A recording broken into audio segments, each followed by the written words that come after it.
Bueno, hoy estamos con Jos Masegosa, owner de CSC Gourmet y Servimás Sport. Jos, bienvenido. Muchas gracias. Nuestro primer Chester. Muchas gracias. Y nada, cuéntanos primero por qué estás en el vending.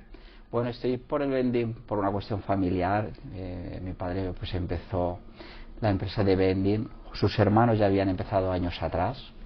El vending, y en aquella época era bastante interesante esta industria, había mucho por hacer. Y esto hará más o menos unos 16, 17 años. Empezamos.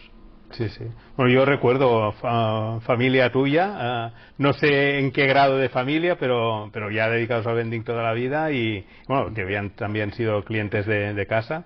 Y bien, y ya digo, familia Masegosa realmente pues muy vinculada siempre al vending. Cuéntanos un poco qué trayectoria has llevado a nivel de vending, de explotación, con qué empezaste realmente a utilizar o a trabajar en el vending. Mira, empezamos un poco explorando el mercado, porque desde un punto de vista técnico o de necesidades de mercado no teníamos claras, así que vas probando, ¿no? En el mundo de la empresa empezamos. Ahí había bastante que hacer, estuvimos 3-4 años dedicándonos al vending de café en empresas, y hubo un momento en que, pensando en cómo podíamos aportar más valor, decidimos especializarnos en algún nicho. Eso puede llegar a tener sentido en las empresas pequeñas donde tienes poca estructura. Y si piensas que la ventaja competitiva está en la diferenciación, en la especialidad, puedes optar por ello. Entonces nosotros vimos, por ejemplo, el nicho del deporte, que en aquellos años pues ya había aterrizado Decathlon, veías pues como el deporte como consumo pues iba a crecer, ¿no? Y decidimos entrar en ese nicho, así que fuimos, creo que de los primeros, junto con otras empresas, por ejemplo como NutriSport, en dar opcionalidades de productos especializados para vending deportivo en centros, ¿no? Sobre todo cuando en aquella época centros polideportivos, ¿de acuerdo? Eso ha ido cambiando porque digamos, la vertical del deporte se ha ido especializando. Pues tienes áreas como de CrossFit o áreas muy especializadas en cardio, tienes otras áreas especializadas en musculación, en fuerza, y pues cada vez hemos intentado ir buscando micronichos dentro del mundo del deporte. Así que, digamos, como punto uno, la decisión fue enseguida de entrar en el mercado del vending, verlo desde una óptica de especialización. Sí, sí, que es también lo que da el punto diferencial. Correcto. Y en esas máquinas, ¿qué solíais suministrar? ¿Más producto, barrita energética y bebida energética? ¿O alguna cosa más a nivel, por ejemplo, de productos de musculación o alguno de esos productos más tipo CrossFit o más de musculación pura y dura, ¿no? Mira, al inicio las máquinas iban diseñadas con el 100% de alimentación deportiva. Entonces enseguida nos dimos cuenta que en aquella época, como los centros deportivos eran polideportivos, que iba desde el nieto hasta el abuelo, no el 100% del público tenía una necesidad, digamos, de proteína, ¿no? Entonces empezamos a hacer una parte de la máquina, normalmente un 50%, muy orientada tanto a hidratación como a producto sólido orientado al deporte, y el otro producto mixto, también KitKat, ¿vale? Para el nieto que va a hacer alguna extraescolar, pero también pan de pipa o barritas Muesli, algo más saludable entre comillas, claro, para un tipo de público familiar que se está introduciendo en el deporte. Eso sí que ha cambiado ahora porque la estructura de clientes que tenemos es más especializado que anteriormente, entonces se tienes que adaptar a las necesidades del consumidor final. Sí que es un consumidor pues normalmente más adulto, que escoge una vertical del deporte, ya no fuera, digamos, del concepto familiar, va a buscar más, es decir, incluso aunque vaya a un centro deportivo, va a hacer la clase de spinning o sabe que va al gimnasio. Cada vez se combinan menos actividades entre sí, y ese tipo de público sí que lo tienes que apuntar con un producto muy claro, con mucha personalidad. No lo puedes distraer con diferentes catálogos de producto, ¿no? Entonces sí que poco a poco, a medida que los canales de deporte se van especializando, tú te tienes que ir adaptando en tener una gama muy centrada en el deporte y dentro de esas dar diferentes opcionalidades sobre proteínas, sobre hidratación, sobre sólidos, etcétera. Y afortunadamente pues el mercado pues como de la ropa o el mercado de la alimentación se ha especializado muchísimo en las demandas de los deportistas. Tanto es así que todos nosotros ahora veremos grandes estanterías en los supermercados de retail de yogures proteicos, por ejemplo. Hagamos deporte o no, pero seguramente más de uno de nosotros en la nevera de casa, si la abrimos, tenemos un yogur YoPro, ¿no? Porque somos conscientes pues que la proteína es el alimento más saciante y que independientemente de que hagas más práctica deportiva o un poquito menos, proteína es muy importante tomar a diario, ¿no? Entonces, desde ese punto de vista, la especialización te exige pues a trabajar con diferentes proveedores. Los proveedores han dejado, muchos de ellos, en dar toda la gama de productos, se han centrado, pues si es en sólidos, si es en líquidos, porque por el otro lado de la ecuación el cliente cada vez sabe lo que quiere consumir. Entonces, en ese sentido, pues por nuestra parte ir buscando siempre alianzas estratégicas con nuevos proveedores para satisfacer al cliente final. El siguiente paso a nivel de tus negocios, después del tema deportivo, ¿has iniciado CSC ya o hay alguna otra cosa en medio? Mira, hará como unos 5 años empecé a fijarme en, digamos, con la misma idea de buscar nichos que tuviesen un crecimiento en los próximos 10-15 años. Me fijé en los clubes sociales de fumadores. Es un nicho que es complicado, hay que entenderlo bastante bien. Me empecé a introducir a la industria, sobre todo de la mano de profesionales, de bufetes de abogados, profesionales del sector del cannabis legal, para, por mi parte, ver qué necesidades presentes y futuras en ese nicho en sentido amplio habría, ¿no? Entonces, a medida que lo fui aprendiendo qué hacer, cómo introducirme, etcétera, ya te digo, porque es un sector bastante singular, creo que di con la clave de cómo trabajar en este sector. Al final es un tipo de público también muy singular, como el deportista. No va precisamente en el lado de la comida 100% saludable, pero has de entender cuáles son las necesidades de los socios que están en ese tipo de establecimientos. ¿De acuerdo? Entonces, a partir de entender cómo funciona el nicho, cuáles son las necesidades, pues creé una prueba piloto que fue CSC Vending, ¿vale? Que fue como un sandbox para jugar un poquito como el sector, cómo va, tal. A esas que vino la pandemia y convertí lo que fue CSC Vending en CSC Green Gourmet. ¿Qué es lo que hice? Ya no hablar de vending, ¿vale? Porque creo que el gran tema del vending es que el vending está cambiando. Y enseguida que vino la pandemia, nosotros prácticamente estuvimos 3 meses casi cerrados, porque el sector del ocio, en sentido amplio, que nosotros estamos especializados en ocio, aquí en Cataluña se llegó a cerrar 5 veces. Pues aproveché ese tiempo no solo para lamentarme de la situación, sino para entender cómo va a ser el consumidor post pandemia, ¿no? Entonces ahí la estrategia fue decir, bueno, somos una empresa de alimentación, lo podemos hacer en máquinas offline, pero también el consumidor es un consumidor que ya está preparado en el mundo online. Así que conecté en esta nueva idea de negocio pues un e-commerce B2B, y al final el resultado es que nuestros clientes, no sé si indiferentes si quieren alimentación en máquinas vending o si tienen bar o si necesitan las dos cosas, porque nuestra solución es ser el implante de alimentación a ese tipo de establecimiento. Por la parte de la variable de producto, trabajamos con muchos productos importados, sobre todo de Italia, porque es un tipo de público que le gusta mucho el tema de sabores y bastante calidad. Por la parte de maquinaria, pues somos muy fieles a proveedores como Sandenbendo o Necta.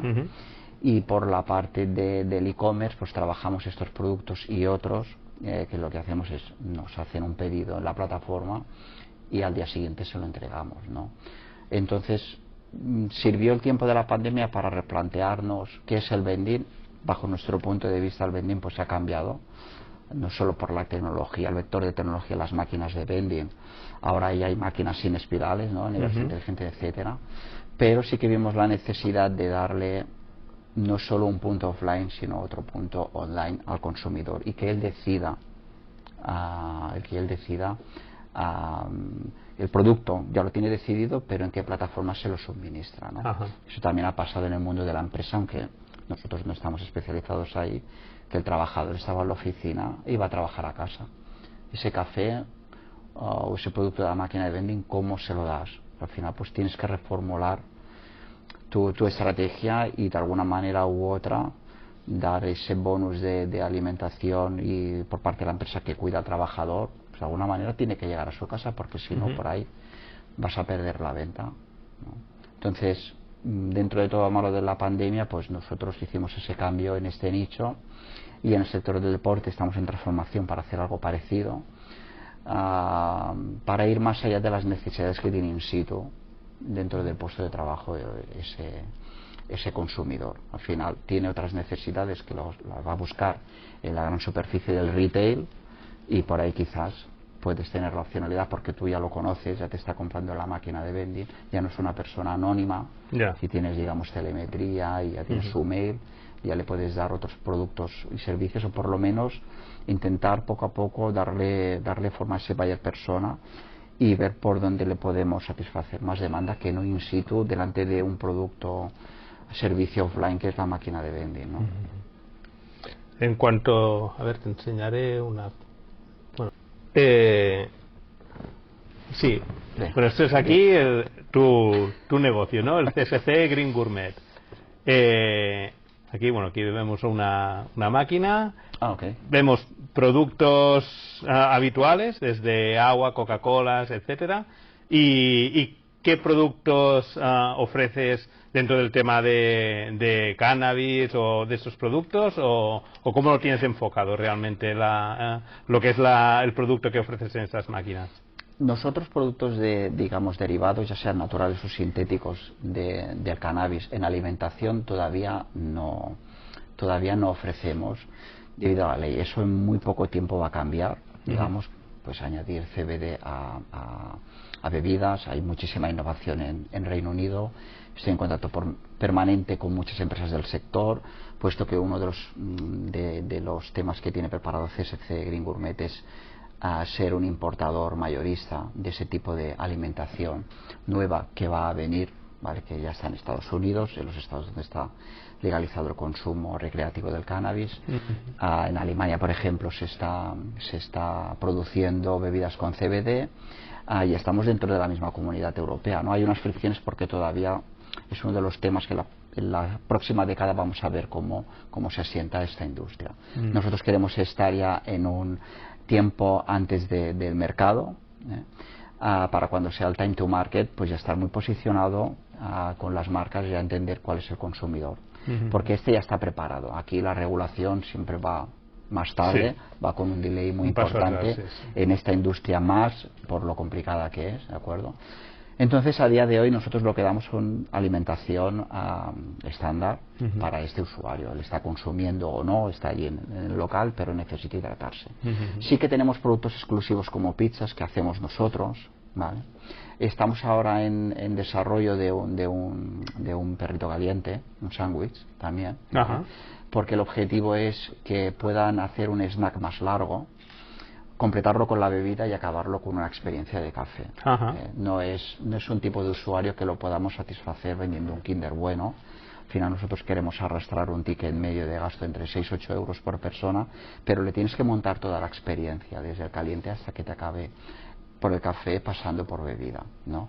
Y también incentivando a que el tiempo medio de estancia de los miembros, que suele ser tiempo medio de 25 minutos, estén un poquito más, ya hagan un tentepié en esos locales y no lo hagan fuera, ¿no? Entonces al final les tienes que dar de una forma muy sencilla una experiencia para que entiendan, digamos, el servicio que estás dando, porque es un público adulto normalmente, y por ahí estamos haciendo. Enseguida que la agencia alimentaria en España pues permita la importación y la venta de derivados del CBD en bebidas, pues nosotros ya estamos preparados para hacerlo. Muy bien. Porque el público objetivo es ese. Muy bien. Luego hay una publicación que me ha parecido muy interesante en el LinkedIn, que es la de, a ver si lo pasa, que es la del maridaje. Aquí lo tenemos. Cuéntame, porque me ha sorprendido mucho. El maridaje del cannabis con bebidas. Mira, esto es, digamos, estamos muy acostumbrados con alcohol. Yo no tomo alcohol prácticamente, pero estamos muy acostumbrados a lo que es el maridaje del vino, ¿no? u otras sustancias con comida. Aquí, digamos, nuestra propuesta es la siguiente. Saber combinar, digamos, las variedades de cannabis, sobre todo por los terpenos, que es el sistema, digamos, de cannabinoide que destila el olor, que destila el aroma, cómo lo puedes combinar mientras necesitas hidratación, ¿no? Al final, pues tenemos un sistema cannabinoide de más de 128 receptores, y el cannabis es una planta fabulosa que tiene terpenos como el limón, ¿no? El limonelo, etcétera, esos terpenos. Entonces, un poquito el juego es determinadas cepas, determinadas variedades del cannabis, con que las podemos maridar de la misma manera que hacemos, pues, un vino blanco con determinada comida, ¿no? Entonces, esta propuesta es una propuesta de valor. Sí, sinceramente, por detrás lo que hay una campaña de marketing para dar a conocer CSC Green Gourmet, pero creo desde un punto de vista inteligente. Normalmente, pues, en los dispensarios donde estamos de los clubes tienen esta guía, y ahí tienen una cata de normalmente, digamos, un menú de diferentes plantas de cannabis, y puedes situar, oye, si es una lemon kush, con qué bebida parece ser que combina bien, ¿no? Al final, nosotros, por la parte de producto, intentamos trabajar toda la paleta de sabores, de cítricos sobre todo, porque casan muy bien con el tipo de usuario mientras está fumando, mientras está vapeando. Un poquito es poner en primer lugar al usuario una experiencia, y ver que, pues, al final lo que están tomando lo van a combinar con alguna bebida normalmente. Pues es darle un toque de experiencia a nuestro producto. ¿Cuál es tu siguiente paso? ¿A qué le estás dando vueltas? Mira, pues ya hemos acabado de preparar la marca CSC Green Gourmet para salir fuera de la provincia de Barcelona, en modalidad de franquicias. Al final somos una pequeña empresa y es muy complicado, digamos, abrir zonas, y más de un nicho, pues, tan singular y tan pequeñito. A nivel nacional hay unos 1.700 asociaciones. Nosotros únicamente estamos trabajando alrededor de 150. Entonces, tenemos proyectado en los próximos meses empezar en Islas de Gran Canaria. Ahí está la mayor densidad de asociaciones, proporcionalmente al resto del territorio español, y en Madrid y en Valencia. Así que ya tenemos unos 9-10 peticiones de franquiciados, que me he reunido con todos ellos, y si todo va bien, en breve vamos a empezar por allí.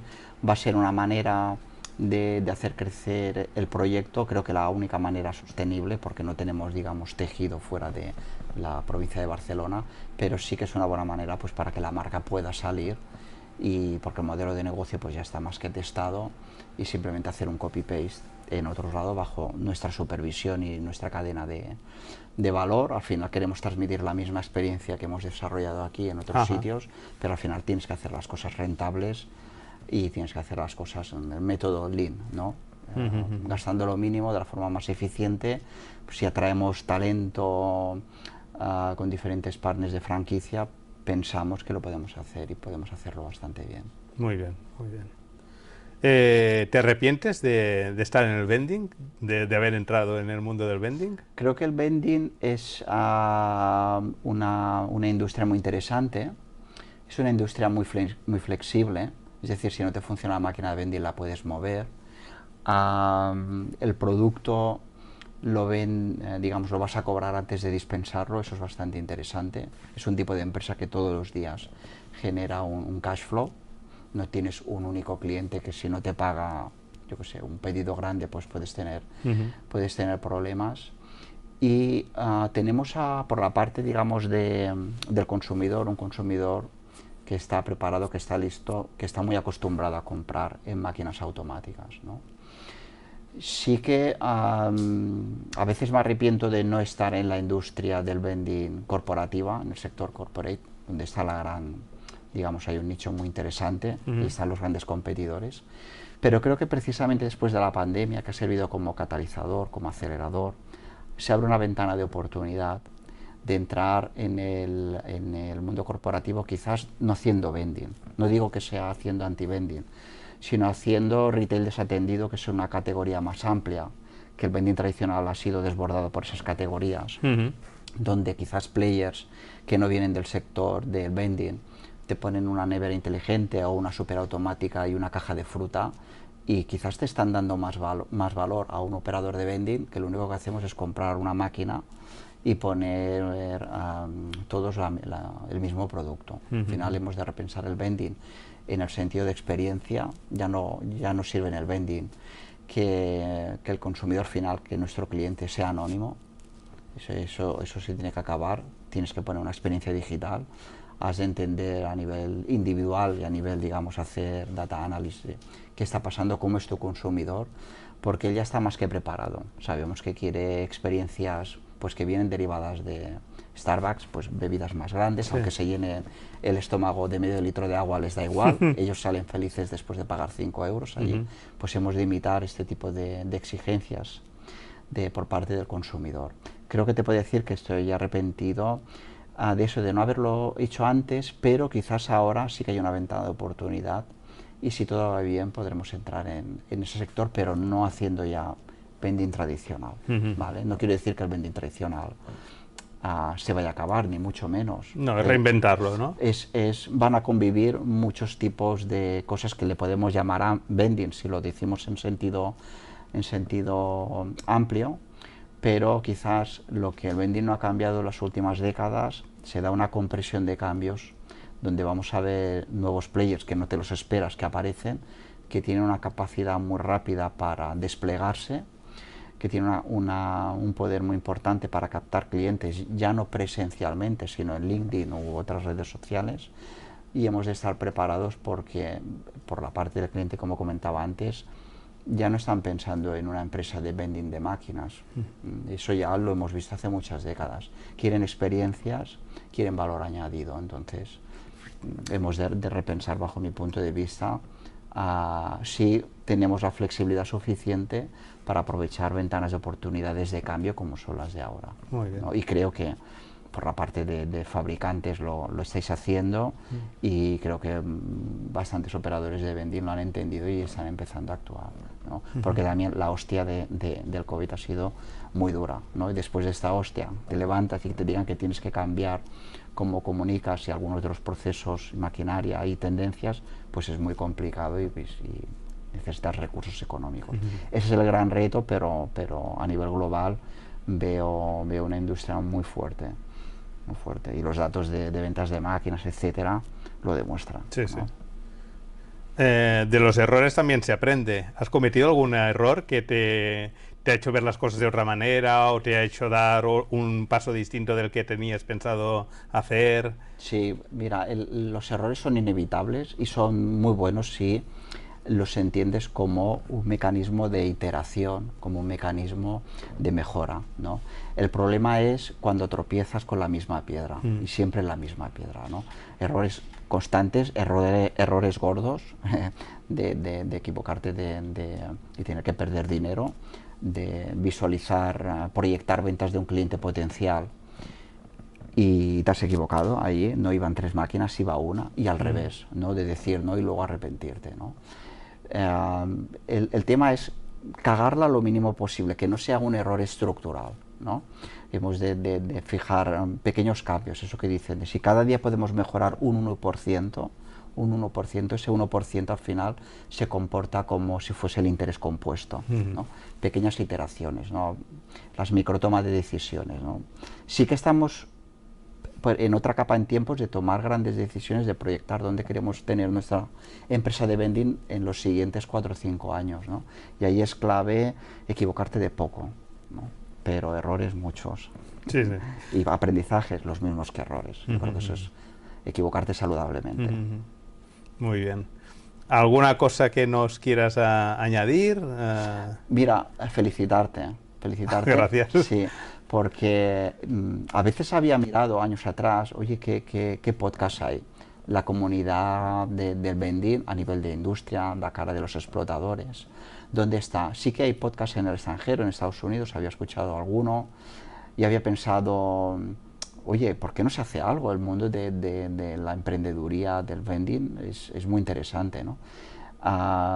Y ojalá el podcast sirva para que puedas traer a operadores pequeños como es mi caso y a grandes operadores y que podamos ver, digamos, cómo trabajan, cómo dirigen sus empresas día a día para todos los que estamos dentro de la industria tomar nota y que el público general también, que sienta curiosidad de este sector, pueda ver que hay muchísimo esfuerzo, muchísima empatía, muchísimas horas de trabajo duro para que podamos tener la máquina de vending limpia y llena, ¿no? Entonces sí que te quiero felicitar en ese sentido. Bueno, se agradece.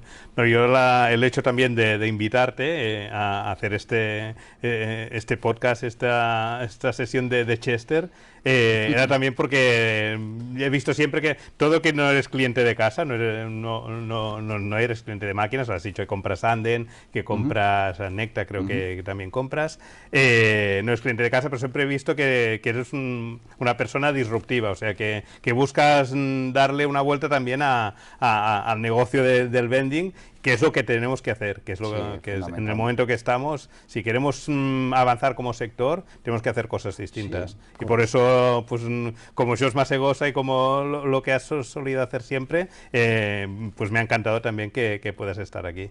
Muchas gracias. Pues nada, esperaremos el próximo personaje en Chester, que bueno, en unos días ya sabremos quién es. Hasta luego. Muchas gracias.